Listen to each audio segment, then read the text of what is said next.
전 세계 선교지 소식을 전하는 미션 리포트. 오늘은 발칸반도의 심장이라 불리는 불가리아로 가봅니다. 불가리아는 키릴 문자로 성경을 번역하는 등 오랜 기독교 역사와 정교회 전통을 가지고 있는데요.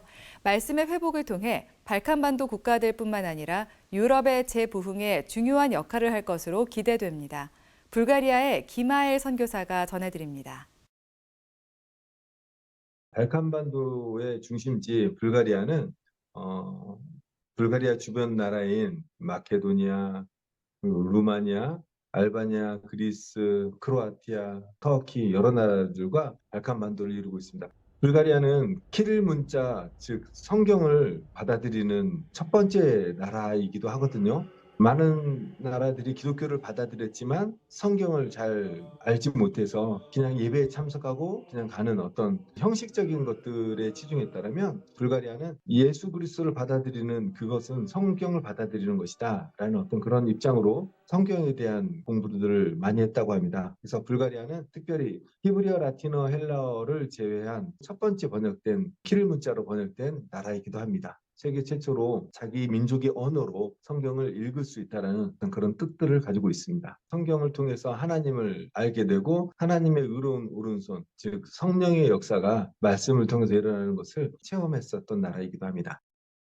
불가리아는 500년 동안 터키의 식민지로 있으면서도 정교회가 굳게 잘 버텨냈었던 그런 부분들이 있어요. 정교를 약 80% 정도 보고, 이슬람을 한 10% 정도 보고, 무교를 한 7% 정도, 천주교 한 2%, 개신교 한 2% 정도 보고 있습니다. 불가리아의 어떤 정교는 보면 정령숭배나 뭐 그런 것들이 있긴 있지만, 그래도 그 안에서 말씀으로 돌아가고자 하는 그런 심리들이 불가리아 사람들한테는 있는 것 같습니다. 500년 동안 터키의 식민지였기 때문에 투르키예가 남기고 갔었던 그 무슬림들이 많이 남아있긴 한데, 그 안에서도 선교사님들의 열심과 그 노력 그리고 하나님의 섭리에 의해서 많은 사람들이 기독교로 이제 종교를 바꾸기도 하고 기독교가 자생적으로 자라나는 그런 터키 민족들이 불가리아에 있습니다.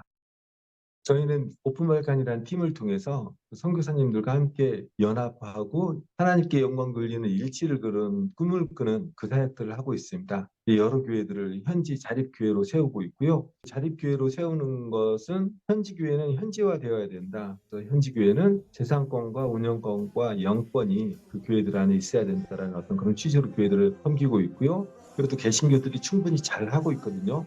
열심히 잘하고 있고 헌신적인 그런 모습들, 특별히 이번에 우크라이나나 터키 재난 지역 같은 재난 상황 같은 경우에는 그이들이 앞서서 그이들을 잘 도왔기 때문에 정서적으로는 많이 좀 인정받는 편입니다. 발칸반도는 이제 세 가지 동질 코드가 있다고 생각이 되거든요. 종교적인 동질 코드나 그다음에 언어적인 동질 코드, 또 경제적인 동질 코드 뭐 그런 것들인데, 그러한 동질 코드들을 잘 연합해서 이곳에 있는 이제 좀 슬라브 민족이나 유럽을 회복시키는 데 도움을 주고, 무슬림들을 품고, 또 여기 집시들이나 그런 사람들은 아프리카까지 품는, 그래서 결국에는 발칸반도의 연합과 일치가 유럽을 회복시키고 무슬림을 품고 아프리카를 선교하는 그러한 중요한 역할들을 할 수 있다고 생각합니다.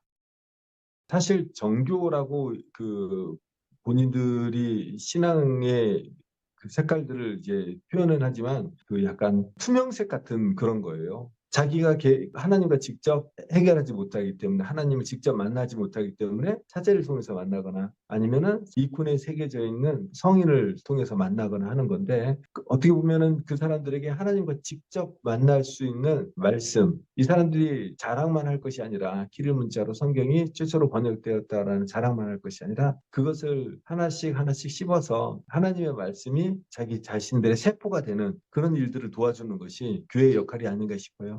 마침 또 K-팝이나 K-드라마를 통해서 뭐 K-푸드도 그렇고 한국 문화가 잘 알려져 있는데, 여기는 95년부터 이제 소피아 대학교에 한국어과가 개설되었고 선교사님들이 많이 참여하고 있는데, 그런 것들을 통해 가지고 자연스럽게 성경을 알려줄 수 있는, 성경을 가르쳐주고 제시할 수 있는 그러한 역할들로 하나님을 직접 만나는 그런 귀한 계기들이 될 수 있다고 생각합니다. 불가리아가 온전히 회복이 되고 올바로 서야지 발칸반도의 모든 곳에 영향을 주고 함께 더불어서 연합과 일치를 이루어 나갈 수 있을 것이다 생각됩니다. 특히 이제 젊은 선교사님들이 더 많이 필요해요. 물론 지금 있는 선교사님들도 잘하지만 나이가 들면 노하우는 생기지만 그 생동력, 활동력은 좀 줄어드는 건 사실이잖아요. 나이가 적은 선교사님들은 활동력 그런 것들이 있으니까 그런 부분들이 같이 잘 연합된다면 불가리아 같은 경우는 특별히 큰 센세이션을 일으킬 만한 그런 사역들을 할 수 있지 않나 생각됩니다. 불가리아는 불가능이 없는 나라, 하나님의 능력으로 다시 서는 나라, 발칸반도를 연합과 일치로 하나님께 올려드리는 귀한 사역들을 저희들 감당할 수 있도록 많은 기도와 관심 부탁드립니다. 불가리아에서 김하엘 선교사였습니다.